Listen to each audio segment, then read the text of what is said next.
मिटेगा। हम लोग का जो व्याकरण है, व्याकरण किसे कहते हैं? तो व्याकरण वह शास्त्र है जिसके द्वारा हम लोग शुद्ध शुद्ध बोलना, पढ़ना और लिखना सीखते हैं, है ना। इसी कारण जो है हम लोगों को व्याकरण पढ़ने की जरूरत होती है। अगर हम लोगों को व्याकरण की सही जानकारी नहीं हो तो फिर हम लोगों को पढ़ने में और लिखने में दिक्कतें होंगी। इसलिए जो है व्याकरण का ज्ञान होना बहुत जरूरी है, ठीक है। दूसरा जो है व्याकरण के कितने विभाग होते हैं? तो व्याकरण के 3 विभाग या भाग होते हैं, वर्ण विचार, शब्द विचार और वाक्य विचार। सबसे छोटा तो आता है वर्ण, तो वर्ण या अक्षर कह सकते हैं इसे, है ना। तो वर्ण विचार के अंतर्गत हम लोग जो है वर्णों, उसके आकार, प्रकार, भेद, उच्चारण और उसके मेल से शब्द निर्माण कैसे होते हैं इसका अध्ययन करते हैं, ठीक है। और शब्द विचार में हम लोग इसके अंतर्गत शब्दों के भेद, रूपांतरण, मतलब एक शब्द दूसरे रूप में कैसे बदलता है और उसकी व्युत्पत्ति कहाँ से हुई है, कैसे होते हैं, उसके बारे में हम लोग यहाँ पर पढ़ते हैं या सीखते हैं, ठीक है। और वाक्य विचार में इसके अंतर्गत हम लोग वाक्यों को विभिन्न अवयवों का पारस्परिक संबंध, मतलब एक वाक्य का दूसरे वाक्य से क्या संबंध है उसके बारे में अध्ययन करेंगे। पारस्परिक का मतलब यही होता है। और तथा शब्दों से वाक्य बनने के नियम का अध्ययन किया जाता है कि शब्द से वाक्य कैसे बनते हैं, ठीक है। जैसे शब्दों का ऐसा मेल जिसका सही अर्थ निकले उसी को हम लोग वाक्य कहेंगे, ठीक ना। यानी शब्दों के सार्थक मेल को हम लोग वाक्य कहते हैं, क्लियर है। अब यहाँ पर शब्दों का सार्थक मेल मान लेते हैं हम लोग क्या करें, जैसे राम वन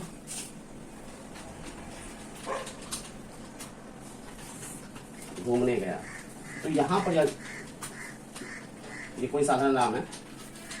अब यहाँ पर जो है हम लोगों ने एक सार्थक अर्थ दिए है, यहाँ से अर्थ निकलता है कि राम जो है कोई आदमी है या फिर राम जो है कोई लड़का है, वह जो है घूमने के लिए गया है जंगल।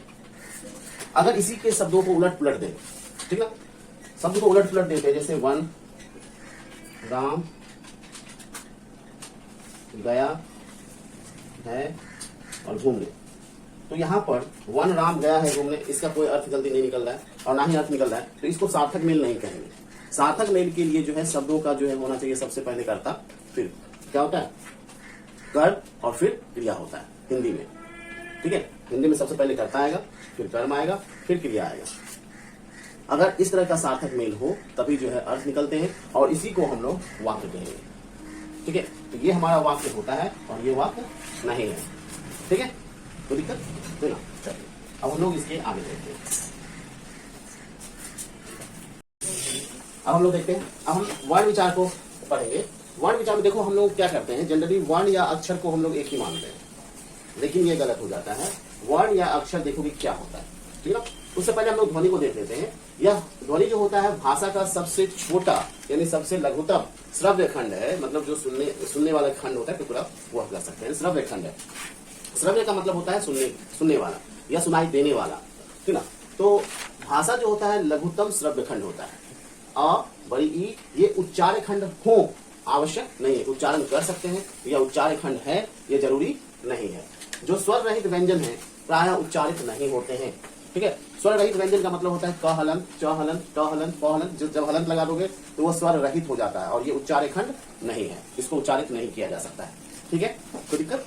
चलिए अक्षर यह भाषा का जो है लघुतम उच्चार खंड होता है। जब अक्षर की बात करेंगे तो वह उच्चार खंड होगा, ठीक है, मतलब उसे उच्चारित किया जा सकता है, मतलब उसका उच्चारण लगाया जा सकता है। जैसे सभी स्वर युक्त व्यंजन ये सभी जो होते हैं उच्चार खंड होते हैं, जैसे अ आ बड़ी ई ये वर्ण और अक्षर दोनों, ये सब जो है अ आ बड़ी ई यानी स्वर वर्ण जो होगा ये वर्ण भी होता है और अक्षर भी होता है। लेकिन क हलन, प हलन, ट हलन ये जो है वर्ण है, ठीक ना। जब और व्यंजन में जब हलंत लगा देंगे तो वो हमारा सिर्फ वर्ण होगा, ठीक ना, अक्षर नहीं होगा। और वर्ण जब व्यंजन के साथ स्वर का मेल कर देंगे तब वो अक्षर बन जाता है, क का की ख खा की जो भी है, ठीक ना, ज्ञ तक में, तो वह तुम्हारा क्या हो जाएगा अक्षर बन जाएगा जब स्वर वर्ण का प्रयोग करेंगे तब, ठीक ना। इसीलिए जो है वर्ण और अक्षर में क्या है अंतर है, ठीक है।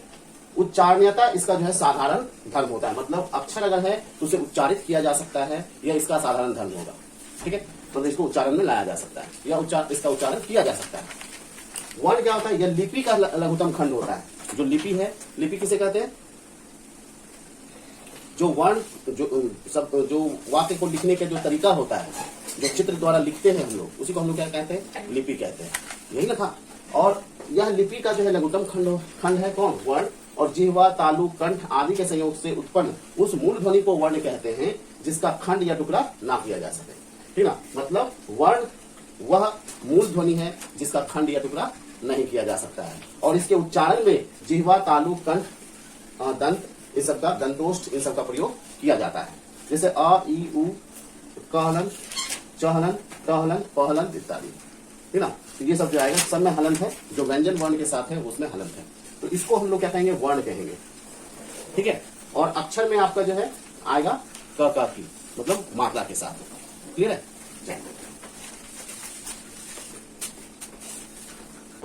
वर्णों के समूह को क्या कहेंगे, वर्णमाला। अब मतलब ऐसी माला जिसमें वर्ण है, जैसे फूल का माला होता है तो उसमें फूल रहेगा और इसमें क्या रहेगा, वर्ण रहेंगे। तो वर्णों के समूह को हम लोग क्या कहेंगे, वर्णमाला कह देंगे, ठीक ना। तो हिंदी में वर्णमाला जो है कुल 49 है। 52 जो होते हैं टोटल वर्णमाला होते हैं, 52, ठीक ना। और उसमें जो है आते हैं, वो कैसे आते हैं वो हम भी बताएंगे, ठीक है। हिंदी जिस वर्णमाला में लिखी जाती है उसे हम लोग क्या कहते हैं, देवनागरी। और देवनागरी हमारी लिपि है, ठीक है। जो क्षर या जिसका नाश ना हो उसी को अक्षर कहते हैं। मतलब अ मतलब नहीं होता है, ना ही क्षर मतलब नहीं नाश हो, उसी को क्या बोलेंगे, अक्षर कहेंगे। जैसे अब हम लोग देखेंगे रामायण, रामायण में रा, मा, य और न, ये जो है 4 अक्षर हुए, ठीक ना। लेकिन अगर हम लोग वर्ण की बात करें तो वर्ण में इसका जो है वर्ण विच्छेद करने के लिए आता है। तो र हलन प्लस जोड़ आ का आ, जोड़ म हलन, जोड़ आ, जोड़ य हलन, जोड़ अ, जोड़ न हलन, जोड़ अ, कुल मिलाकर जो है 8 वर्ण होते हैं, ठीक है। अब वर्ण जो है 2 प्रकार के होते हैं, स्वर वर्ण और व्यंजन वर्ण। स्वर वर्ण किसे कहते हैं, स्वर वर्ण ऐसे वर्ण जिसका उच्चारण बिना किसी अन्य वर्ण की सहायता से हो, उसे हम लोग स्वर वर्ण कहेंगे। यानी ऐसे वर्ण जो स्वतंत्र हो या जिसका उच्चारण स्वतंत्र हो, स्वर वर्ण कहलाता है। इसमें आएगा 11 टोटल, ये 11 है। अ, आ, ई, छोटी ई, बड़ी ई, छोटा ऊ, बड़ा ऊ, री, ए, आई, ओ, औ, ये कुल 11 है, ठीक ना। कौन, स्वर वर्ण। व्यंजन वर्ण जो है वैसे वर्ण जिसका उच्चारण स्वर वर्ण की सहायता से हो, क्या कहलाएगा, व्यंजन वर्ण कहलाएगा, ठीक ना।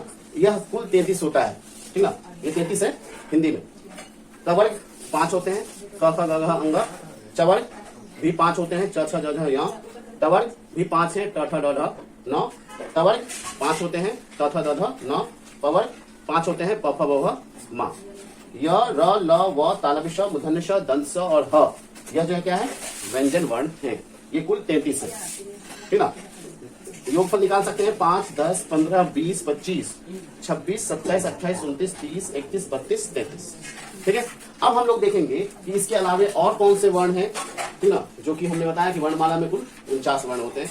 तो हिंदी में कौन से हैं और कुछ जो है अंग्रेजी संस्कृत का लेंगे तो देखेंगे कुल कितना होता है, ठीक है। अब हम लोग देखते हैं संयुक्त व्यंजन। संयुक्त व्यंजन ऐसे तो 3 होते हैं, अक्षर, त्र और ज्ञ। लेकिन इसके अलावे स्र, ली, ली और री होते हैं, ठीक ना। एक री ये होता है, ये री, इसके उच्चारण में कम समय लगता है और री में री मिला देंगे तो ये हो जाता है री। री इसमें एक जोड़ दीजिए, ठीक ना। ये री है, कम समय लगेगा, और ये री लंबा लीजिए, ठीक है। उसी तरह से इसका उपयोग जो है ये लिरी है और ये लिरी है, ठीक ना। और इसमें जो है इसका समय जो है उच्चारण ज्यादा लेता है, ठीक है। तो इसका प्रयोग जो है अभी नहीं होता है, ठीक ना। इसीलिए जो है कुल 52 हो जाते हैं, ठीक है। और ये जो स्र है, जैसे श्रमिक वगैरह सब में जो है हम लोग इसका उपयोग करते हैं, ठीक ना। स्र में स प्लस र स्र होता है, ठीक है। ये हो गया क प्लस श प्लस अ, अक्षा। इसका हो जाएगा त्र का क्या होता है, त प्लस र प्लस अ, त्र। इसका हो जाएगा ज प्लस अ, ज प्लस य प्लस अ, ज्ञ। ये हो जाएगा श प्लस र प्लस अ, स्र, ठीक ना। ये ल प्लस री होता है और इसमें 2 बार ल प्लस री आपका ली हो जाएगा। और ये री प्लस, ये तो बता ही दिए, री प्लस री, ठीक है। तो ये सारे जो है संयुक्त व्यंजन कहलाते हैं, ठीक ना। इसमें मुख्य रूप से 3 है, ठीक।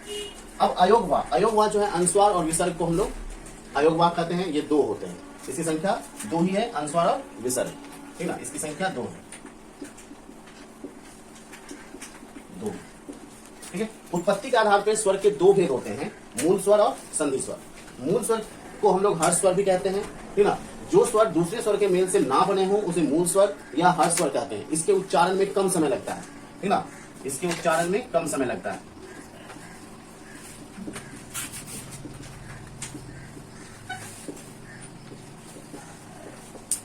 ये 4 होते हैं, अ, छोटी ई, छोटा ऊ और री, ये सब हर्ष स्वर है। संधि स्वर जिन स्वरों की उत्पत्ति दूसरे स्वरों के योग से होती है वे संधि स्वर कहलाते हैं।